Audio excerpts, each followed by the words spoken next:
Good morning! Been finding flowers. There's a flower. I found one. Right here. I found one. I'm very good at finding flowers. There are two kinds of sunflowers. This one's a sunflower, and that's a different kind of sunflower. It has a different little sunflower petals. Ooh, very pretty. And they're really pretty, and they have stems, and I don't know if they have leaves, but they don't have. These flowers aren't ornamental, so you can have some. Oh, thank you. Here. How God did creation, He made the whole planet, and He made the birds, the sky, and space. He made Earth, the whole Earth. He made flowers, grass, anything you can imagine. You can imagine any doll, any donkey, but aliens are not real. And so God didn't make aliens. God hates aliens. Sorry. Cut. So over this past weekend, I went on my run again early Saturday morning, and as I ran past these pasture lands, I noticed the beautiful wildflowers springing up, yellow and purple, blue.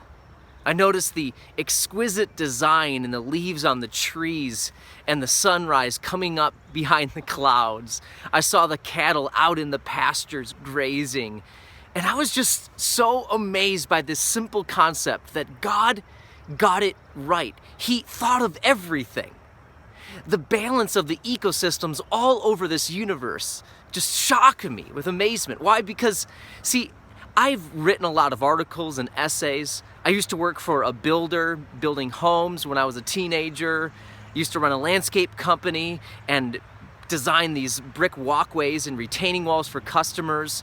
And in all of those projects, there was never a time, whether I was writing an essay or an article or a paper or working on building a house or landscape design, there was never a time, listen, where we got it right on the first try. In fact, there'd be piles of scrap paper in my trash can if I'm writing an essay. There would be several different designs that we'd work through and then redesign and make corrections and make edits when working on a landscape blueprint. And same with building a house. I remember working for this guy when I was a 15, 16-year-old, and we'd start on just one project on the house and we'd have a multitude of corrections, just various different kinds of things we had to make in order to complete the project. And as the rain kicks up around here again, that too reminds me that God thought of everything, down to the minutest detail. Everything is held together in this amazing balance, functioning simultaneously, so that tree and shrub and flower and fruit and garden land can all grow together, and humankind can flourish and prosper and multiply. Yes, according to Genesis chapter 3, and what we see across this world proves, yes, there's a brokenness to this beautiful creation, broken by sin and the effects of sin. Yet at the same time, there's no way that we can deny that there's a designer behind all of this exquisite orchestration that we see around ourselves every single day. There's someone who's conducting this symphony. There's a composer behind this beautiful orchestration. There's a builder behind this amazing creation. And his name is God.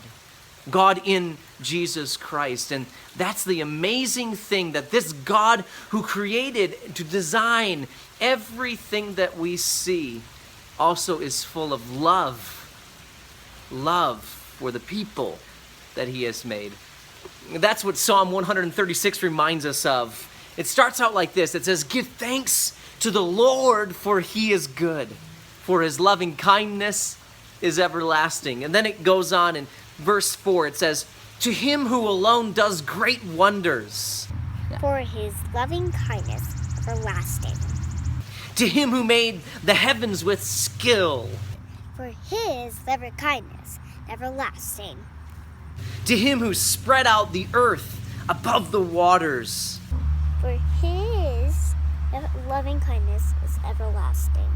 To him who made the great lights, For his kindness everlasting. the sun to rule by day, For his loving lasting. the moon and stars to rule by night, For his loving kindness is everlasting. and the other familiar psalm, number 19, the heavens declare the glory of God. The skies show forth his handiwork.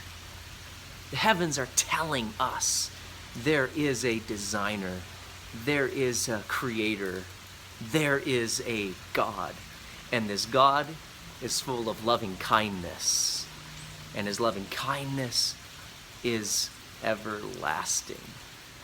Yes, God in Jesus Christ came to us to rescue us.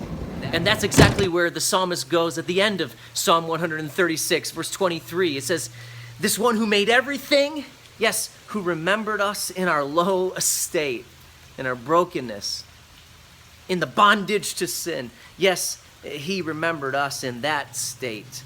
For his loving kindness is everlasting, and has rescued us from our adversaries, for his loving kindness is everlasting, who gives food to all flesh, to everybody and every animal, for his loving kindness is everlasting.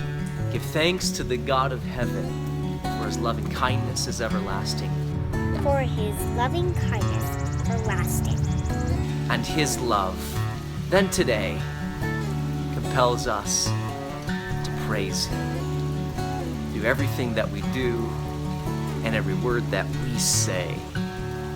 His loving kindness is everlasting. Let's declare that today.